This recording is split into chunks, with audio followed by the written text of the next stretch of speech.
কবিতাৰ শিৰোনাম সবাতোকৈ আপোন। কবি নৱকান্ত বৰুৱা। হয়তো নহ'ব পাৰে মোৰ আই সবাতো শুৱনি, তথাপি আপোন মোৰ আই।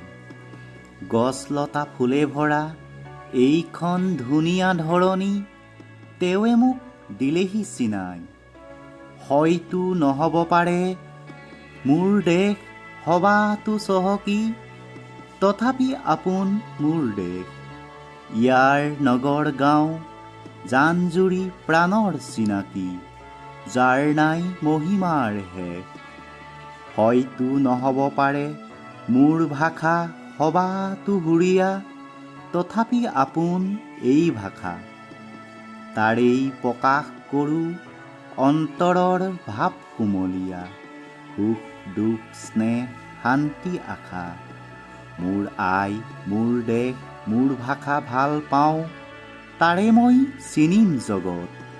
সুবিশাল পৃথিৱীত হাতে হাতে ধৰা ধৰি কৈ, খোজ দিম সবাৰে লগত।